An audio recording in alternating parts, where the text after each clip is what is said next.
critical thinking is the enemy of your religion because all y'all do is repeat the same thing over and over. All right, let's hear it. It was a pretty simple question.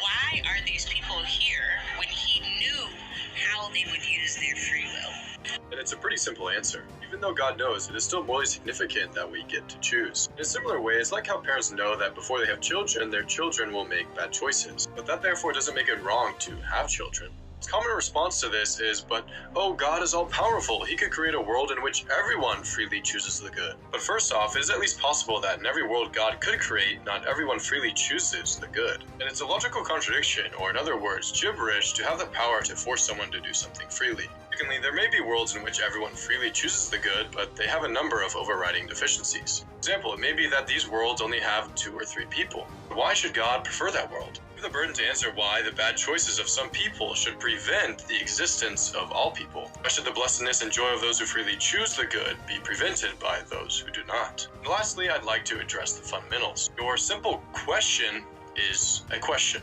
That's it. It proves literally nothing. You have not shown a contradiction or an incoherence. Even if no one could answer your question, it does not logically follow that there is no answer. You have not made an argument against God or Christianity. Regardless, my account is about answering questions and refuting argument.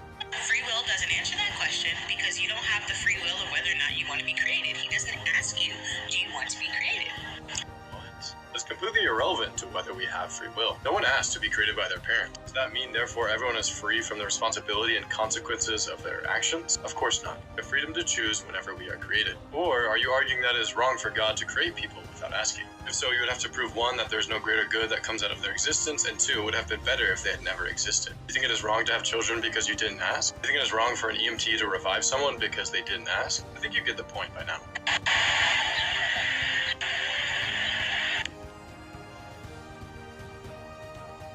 So you try out your critical thinking skills and respond to me. God bless.